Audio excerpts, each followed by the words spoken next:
In this lecture, we're going to play around with our level layout just to get something that's a little bit more interesting. You can flex your muscles if you're a bit of a level designer, or you can just do something really basic if you're just here for the programming and don't care so much for the layout. So I will take you through my process now. Let's get started. Let's get things tidied up and prepared a little bit. Over in my hierarchy, I'm going to right click and create empty so I can use this as a grouping game object. I'll call this hazards. And then I'll just reset that by right-clicking on Transform and Reset, just so it's in the middle, which is nice and organized. Now I will grab my trigger volume, projectiles, spinning thing, dropping object, drag that on top of hazards, and then I can close up hazards. I can click on the little eyeball thing here, and it hides it in my scene, so I don't have to look at them. They don't get in the way, but if I'm ready to work on hazards, which I'll do in the next lecture, then I can click on them and get going on hazards. But for now, I'm just looking at environment. I want to think about how large I need to make my area. So to do that, I'm going to click on play. Now that we've got our movement, I can just cruise around and see what I need from my level. The first thing is I can kind of hide the player, which is a bit bad. I need to make sure my walls at the front are lower so I can still see my player, given where the camera's at. Also, this is pretty bad form. I don't want to have any of these big, massive objects at the front here. That's not so good. And if I was to go from down in the bottom left, do some hazards, get around some things, move, up to the top right, that's not too bad. I might make it a little bit longer than that, a little bit bigger, with a little bit of intricacy at the start. So stop and get out of that. Make my window a bit bigger, clear this random error that I don't think's got much to do with what we're up to at the moment. Now I'm going to click on my ground plane and just scale that up to be quite big. It doesn't matter if it's way too big. It's not going to be a resource problem or an efficiency problem. Now I'm going to start the process of just mapping out what are my boundaries? Where do I want the player to be moving in between? What's the actual level aspect of it? And then in the next lecture, I'll do all the hazards. So I want to be thinking about, oh, here's a good spot for this hazard, or oh, this is where things will drop on you, etc.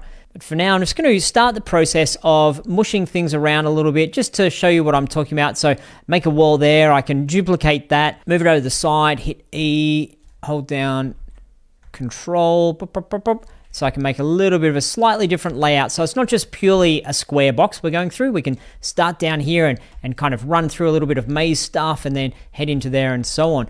Duplicate this. I'm not so worried about which one's called wall and wall 3 and wall 4. It's just adding that when I duplicate it, playing around with things here. So I'm going to start just doing a little bit of a level layout. And the challenge I've got for you is to build your obstacle course layout as well. Create something that's fun that makes the player go from A to B, and think about where you might put the hazards, but there's no need to add them just yet. We'll do that in the next lecture. And if you want to follow along, do exactly what I'm doing, fantastic. We can do that together. Otherwise, you can just go at your own pace and add things. I'm not going to do a pause the video. Feel free to pause and then restart the video as you choose, but follow along with me and make your course, and please try to make it different to mine. Don't just follow exactly what I'm doing. Put a bit of your own flair in there, because that's what it means to be a game developer. So some of this I'll speed up if I'm just sort of moving some walls around. If I do anything that I think is a talking point moment, then I will talk over that bit and use that. Otherwise, I'll just kind of play around with my walls just to get the general layout of my level the way I want it.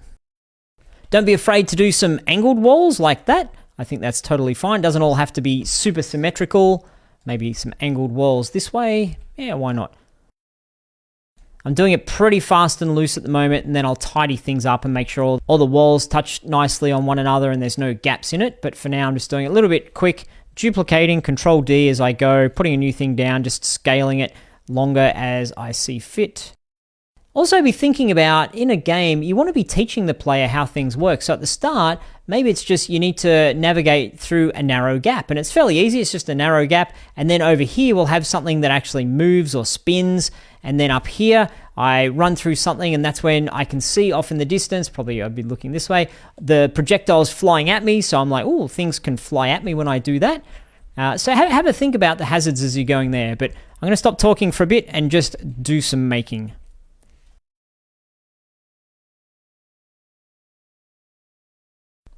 One thing that's really good to do is every now and again, just click play to make sure that things are going as you want them to. Don't do a ton of building and finessing without playing. So the first thing I notice is this is way too easy. It's too far apart. The walls are going to be too high up, but I'll drop them all in a moment. But it's pretty easy. So I might want some things jutting out from these outer walls. So some obstacle type things getting in the way.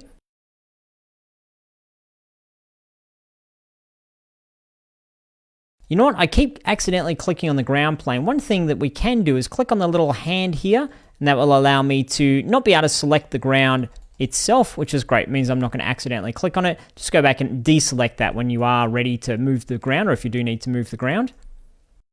I'm going to click on all of my wall pieces and set the height to, actually, what did I do on this first one here? Minus 0.4 for all my walls, so they're all exactly the same height. Minus 0.4. Boop. That should have changed them all so they're at exactly the same height, I think. I might put a little spinny thing at the very start here. So the very first thing you have to do is to get past a spinner. So this is a nice little spot here. Force the player to either go left or to go right. And then I can maybe have a hazard one side and not a hazard the other side. So maybe something that you go through on the left and it triggers a bunch of stuff. So you learn you should go over on the right. It's good to give the player choice and decisions in your game, not to have just only one path. That's a little bit dull. And I might put some of these big obstacles up the back as just sort of, I don't know, buildings in the background, so to speak. Could color them a little bit differently, just to give it a little bit of flavor, so you can't see way off into the distance as well. Just pop these up here. Maybe I'll bring them back in as obstacles, but for now I'm just using the walls as the obstacles. So you can do a little bit of set dressing if you want. We're not trying to make this a work of art. This is not a game we're going to be launching on the App Store or Steam, so put a little bit of flavor to it.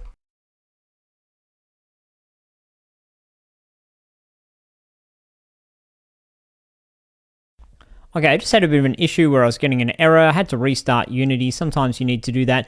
Also, I'm thinking my character, I want to sort of see where I'm headed. At the moment, I'm forcing you to go around to the right. And I want you to sort of see forwards where you're going. I think that's going to be a nicer way of revealing the game to the player. If I highlight everything in my environment individually and then try to rotate it, it all rotates individually. However, if I click on the environment game object that everything is within, this grouping game object, then it all rotates together like that, which is kind of neat. That's another reason for us to have a parent game object that these objects are sitting within. I do need to now move my player back into the right spot. But I think that's going to be nicer that I've got this more straight up and down line that I'm seeing as I go through. I could even loop in there, back in, around, bumped into a thing. You know, it's not too bad a maze at the moment. It's serving the purpose. Okay, I'll keep bashing away at this for a little bit longer. I don't want to take a huge amount of time because we're here to learn coding and not necessarily learn level design at this point in time. But let's get a little bit further. Okay, that's a pretty good layout. I don't need to spend a huge amount of time on this. I think this is pretty good. I've got a general layout, a little bit of zigzag at the front there. I bump into the thing and then I'll have an obstacle there. This is more of an open space. I'm not sure what I want to put in here just yet, but I'll put in a bunch of hazards, I think, and then here is the end. So that's a good length for me. I don't want to have a massive level at this stage, just small enough to be interesting. The last thing we can do is a little bit of set dressing. I might leave that until after I do hazards or just not worry about it at all. We're just prototyping here. We're having a little bit of fun working on the gameplay mechanics, but it is kind of nice to have some of these buildings in the background just to give it a slightly different flavor. There we go, a basic zigzaggy kind of layout. We can absolutely change this later. We can absolutely move things around, but we wanted to get a little bit of a stage. Now we can think about our hazards, which we'll do in the next lecture. Hope you enjoyed doing some level design. I'll see you in the next one.